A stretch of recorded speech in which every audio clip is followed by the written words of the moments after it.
Hello and welcome to this ET Now special. I'm Nayantara Rai. Well, for today's interview, I have a very special guest. It is the Global Chief of Nokia, Rajeev Suri, who is visiting India. Rajeev Suri, welcome to ET Now. Thank you for giving us the time. You are from India, so I wouldn't even say welcome to India, but now you're the Global Chief of a Finnish giant, Nokia. So tell me, what brings you to India today? Well, we've been here the last couple of days because we have our India Sales Conference. It's an annual event, and I have my whole group leadership team pretty much that's in India. So I've been celebrating with the team, talking about the future and planning for 2019.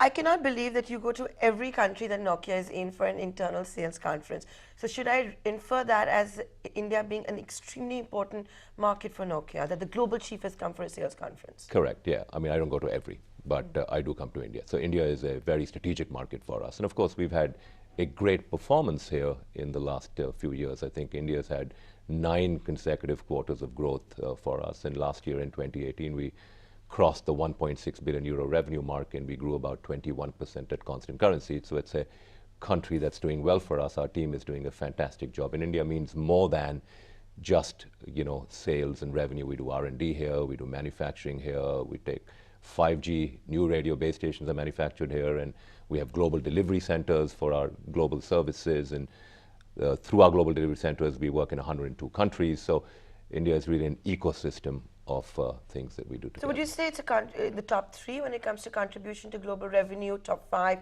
Where does India stand? Yeah, it's probably the order of top 5, but in terms of the growth potential and the growth achievement, it's been the strongest last year. It was the strongest. It was. Yeah. So I want to now touch base upon all of that, and let's first begin at the global level before we get into the bird's eye view. There's a new Nokia. You're the global chief. Tell us, what is new at Nokia today? How has the company evolved? There have, of course, been a lot of trying times that Nokia's had to go through globally. You can blame it on BlackBerry, you can blame it on the iPhone, a whole host of issues, but there is a new Nokia today. Tell us about it. Well, I think a lot has changed because we're a company that's used to serial transformations. We're more than 150 years old, and sort of through these serial transformations, the company has a soul, right? And yes, we were in devices, and that didn't go well. We sold the devices business to Microsoft, but we moved from being a leader in devices to being a leader in the networks business by doubling down on the networks opportunity and acquiring our competitor Alcatel-Lucent 3 years ago. And so if you look at the new Nokia, we're a company that's serially acquired networks companies and have become this large entity. So we have Nokia, Siemens networks business, Alcatel, Lucent, a little bit of Nortel, Motorola, Panasonic. So if you think about the sector, these were all independent players about 10 years ago, and we've acquired them all, which is quite an effort. So with doing that, we've become a leader. We've probably become the fastest growing if you think about all of these inorganic moves over the last 10 years or so. So the new Nokia is an end-to-end networks company. So we have everything that an operator like Bharti or Vodafone Idea or Jio would need. Everything. So we have the end-to-end portfolio. Number one, serving communication service providers. The same end-to-end takes us to a new segment altogether that's new for us called the enterprise. So we have about 1,000 enterprise customers growing at about 150 new customers every year. And third, we have a software business. So we also have a significant $3 billion. We're number one telecom software company on the planet, as distinct from our networks business. And then we have a licensing business from all of the intellectual property that we create by owning Bell Labs, which is now part of Nokia, Nokia Bell Labs, and so on. So that's a virtuous circle. We invent, we monetize our patents, and then we go back and invest in R&D. And we are one of the largest investors in the world in R&D. We spend almost $5 billion in R&D annually, and in Europe, actually, we're the number one R&D investor. How are you going to stay at number one? Because the dominance, is it being threatened, and if I'm wrong over here, by Chinese companies now? We're used to competing with all kinds of companies. We have 5 players in this market, and we're used to competing with Chinese companies now for well over a decade. So that's not a problem. We are number one here in India through achieving. I mean, how we compete is effectively be a step ahead. Ensure that you're innovating better than the others. You're performing better on stage when you do the dance. And for me, it's all about execution and translating a strategy into actions. So now, if I could pick up on one of the points that you talked about, which is 5G. We've got the global chief of Nokia here. What is 5G? You know, a lot of people are confused. We've not really seen it rolled out in any country as yet. So you tell us, what is 5G? Look, I think 4G was all about helping consumers, download faster videos and, basically smartphones and tablets. That was the use case, right? 5G is a technology designed for connecting things and not just people, right? And then, of course... Oh, that's nice. That used to be a slogan, remember? Yeah, exactly. And so we say that, Nokia is a company that creates a technology to connect the world. So it's connecting the world now. So we have 7 billion devices. In the future, we see by 2025, 100 billion devices. So one, it's going to be about connecting things. It will give a lot higher speed, a lot more capacity. When we download those emails and we download the video and we see that there's a delay, those things will go away with 5G. For consumers, it'll open up a better network. It'll also give us new kinds of services, like we can use virtual reality for gaming, we can use virtual reality for watching the cricket match sitting at home, but feeling like I'm in the stadium along with you and my other friends and so on. Also augmented reality services and so on. So there are some new services for consumers. Most importantly though, you can connect a lot of things, but most importantly, you can connect a lot of valuable physical assets in factories. So I think 5G will be huge for productivity gains for countries. It'll become critical national infrastructure, and it will drive industrial automation, and it's a scale that we've never seen before. So it isn't just about consumers, it's also about industries. If you think about manufacturing, connecting valuable physical assets, untethering these things, having no cables in the factories, no wires, and think about logistics, think about ports, think about energy, automotive, mining, you name it. So whether it's transportation, energy, public sector, logistics, manufacturing, it will fundamentally transform the way these industries are organized today and help them on the path to digitalization. So it is the very underlying fabric to make that happen. So in a nutshell, 5G connects things, also connects people. It will give consumers new services that will give us productivity and time saving, but the productivity gains in industries will be just tremendous. But give me an idea, Rajeev Suri, that by when will we see the roll out of 5G, not just in India, but anywhere in the world? How far are we from it, and which country do you think is way ahead at the moment? US is the first. We have shipped more than 15,000 5G base stations to the US in the second half of last year. There will be launches taking place in US, in Korea, around April, May, and June, happening now. Devices will be available, consumer 5G devices will be available. And so those are the couple of first countries, Korea and US. And then you'll have China later this year. You'll have Japan later this year. You'll have some Nordic countries do 5G later this year. You'll have a few Middle Eastern countries that are looking at 5G later this year. And then you have maybe Italy and the UK. We have 31 commercial 5G deals, not trials, not pilots. We have 100 plus of those, but real commercial 5G deals. We're number one in terms of the number of deals we have. So it's becoming real. This isn't just about, I'm not sure, where are the standards? The standards are baked in, it's real. But then there's going to be a second wave of countries. India will be in that second wave. I expect in India, depends of course when the spectrum auctions take place and whatnot, but I would say maybe 2020 is the timeline, for India. Maybe the back end of 2020. Then would that also mean, you said you signed commercial deals, not trials, they're commercial deals, for example, in the United States. Any such deal which has been signed at India yet, or we're so far away, we don't even have the spectrum for it? We don't have the spectrum. It's not the time for it. I mean, 4G is very much still required in India. There's a lot more to do with 4G. But as I said, it'll be in the second wave of countries, so no deal here yet. But all these deals are sort of outside of India at this stage. For the policymakers that are watching you, for those in government that are watching you right now, Rajeev Suri, what are the lessons that we can learn from the first wave of countries of 5G? We don't know when that spectrum auction is going to take place, but barring maybe Reliance Jio, the typical telecom companies are in a bad shape in India. We've seen a huge consolidation wave as well. Is this the right way to go? Spectrum auction, for example. What has the US done? What has Korea done? Yeah, I think first of all, what's happening in India and consolidation is a good thing because the market is sort of preparing itself. I'm a big believer in market forces determining consolidation, just as it's happened in our You've done sector. And inorganic we've done growth it as well, yeah. big time, and so it's what comes out of the other end is a good thing. Because our industry could not afford 10 players, and India could not afford 10 plus players. But in terms of 5G and sort of what I think would be required from a regulatory standpoint, first of all, I think the document that's coming out from the government is forward-leaning in terms of the telecom policy. But we have to think about 5G as critical infrastructure which will transform industries, as I said, which will provide huge productivity gains for the economy. I think 1950s style US productivity growth of 30 to 35% will also come to countries like India and China. And much of it will be on robotics, artificial intelligence, 5G.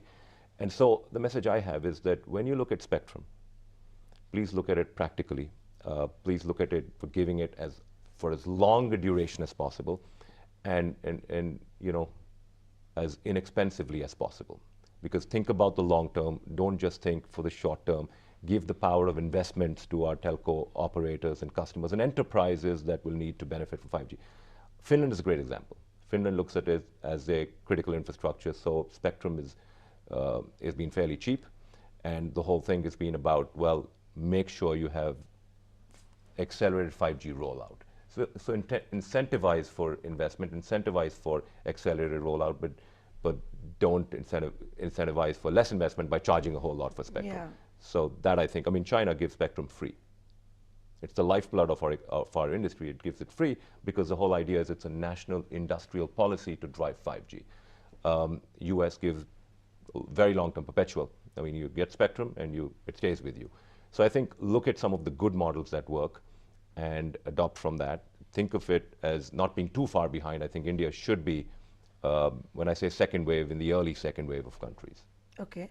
I don't know if the government has the political appetite, whether it's this government or the one after the election will have the political appetite to give spectrum for free or charge very nominal because of the realities that exist here today. It's the scams that have taken place in the past. But Rajeev Suri, I want to stay with 5G. You're saying we are going to see it as a reality. The devices are getting ready. So in the first wave of the rollout that will take place in the US, Korea, etc., what kind of devices are we talking about? Is it still going to be, let's say, on the tablets and the iPhones, the Samsung phones, etc., or are we going to see new devices as well? We'll see. At Mobile World Congress in Barcelona recently, we saw some very nice-looking devices, beautiful-looking devices, foldable. So foldable devices. We will not see clunky devices like typically in a new generation of technology. You see, okay, the devices are clunky, maybe they're too expensive. I think we'll see good devices. The price points will come closer to what it needs to be for mass adoption. Okay. So I think what I would expect that during the next 12 months or so, there'd be something like 25 to 30 device launches, right? So that's a lot for the early stage of 5G. And then we learn from these other markets. So the first phase of services will be consumer broadband services, enhanced mobile broadband, faster speed, faster capacity, a lot more things can be connected. The second wave of 5G will be industrial, and that will be meaningful and large. I just came from Hannover Messe, which is the largest industrial fair in the world, has about 220,000 visitors. I was there in the early part of the week, and it's phenomenal what companies like Daimler and Siemens and all of them are thinking about in terms of how you change the factory of the future or the supply chain of the future. And so this is real. This is real. It gives them a lot of gains, real dollar gains in productivity and time, which matters a lot for industries. Because they will also have to get their investments organized to be ready for 5G, to change and adopt and be the new factories, right? So would you expect that to also take place in 2020, or we're still some time away from that? It will start to happen in 2020. And by the way, you don't have to wait for 5G. I would say 70 to 80% of use cases for industrial use can be done on 4G too. Okay. Because the idea, what factories need, the biggest use case is driven by safety. When you go to factories and you go to these supply chains and so on, safety is a big thing, right? So when you press the button, you need immediately, it should stop the factory. You have an autonomous guided vehicle in the factory, you want it to stop immediately if you have a lot of these in the factory working with robots. There's something called cobots, when robots work together. That's So you called cobots, right? So you let them collaborate. Yeah. So what is the underlying thing that's needed? Something called latency, responsiveness. You press a button, how long does it take? So 5G offers you about a millisecond of latency. 4G is more, maybe 40, 50 milliseconds. So a lot of industrial use cases are driven by that. We can optimize 4G to come to 10 to 15 milliseconds, and that unleashes a lot of industrial use cases. So it'll already has started to happen with 4G, what we call private LTE cases, campus networks, and so on. But it'll move with 5G. When latency becomes a driver, 5G is needed. So I think this will happen also in 2021. And then in 22, industrial 5G will really take off, as you will get industrial devices. Because the thing is, what we call is operations technologies, OT, right? Most IT in enterprises has been about Wi-Fi. And Wi-Fi is not a suitable technology for what I'm saying. You need 4G and 5G. And so you need asset management software on top, you need applications, et cetera. And all of that happens with private wireless. Okay. So, you did mention that we are far away simply because we don't have the spectrum for 5G. The government has to put its policy together. The operators will figure out where they're going to get the money from to, take part in the auction. But have you already started maybe engaging with the Indian telecom companies Yes, on 5G? of course. Yeah, absolutely. Yeah. From a thought leadership point of view, from a use case point of view, from a timeline point of view, absolutely, yes. So can I be cheeky and ask, are you meeting Mukesh Ambani, Kumar Mangalam Birla, Sunil Mittal in this trip? Not in this trip. Of course, in other trips, and when I was here last time, yes. And of course in Barcelona, we met many of them, but not in this trip, because this trip has been solely focused on our people. Your timing is also, of course, very interesting. We're coming to the end of the Narendra Modi government's first tenure. Elections are about 10 days away. Having said that, I want to ask you, as a global chief, who also, of course, has an interest in India simply because you're from India, have things changed, you think, in the last 4 to 5 years? This is a government that has gone out trying to attract foreign direct investment, has tried to make a case that come to India, has talked about ease of doing business. I think things have changed. I think regulation has been forward-leaning. I think things have changed in terms of, in our sector, consolidation has been permitted. You go to Europe and consolidation is simply not happening because the regulators have a strong hand on not allowing for that to happen. And I'm a believer market forces should determine it as opposed to regulation. I think the ease of doing business has improved a lot. So I think the national telecom policy documents that are coming out are fairly bold. I think the understanding of what 5G might do here in our sector is high in the government. I think the focus on generation of talent and understanding what the right talent will be in the future here in India is strong. And of course, India benefits from a very youthful population. I mean, the median age by 2020 will be 28 years compared to so many other countries out there that have, 37, 40, 45, and this is going to be a lifeblood for years and years. So I think the fundamentals and the potential is still extraordinary. So you have a presence in Chennai. Are you looking to, expand any of that? Tell us your India plans. We have expanded. I mean, India is the country that has the largest headcount. So we have 16,000 people here. China is around the same order, slightly lower. The US is also about 14,000 people for us. These are strong three countries. I mean, it's in Finland, which is our headquarters, we have about 6,500 people. Oh, so that's a think much about smaller it, right? country. Yeah, and so we do manufacturing here. We have the Global Delivery Center. We've now started rolling out 5G new radio base stations here. 50% of our export, of our manufacturing from Chennai is exported.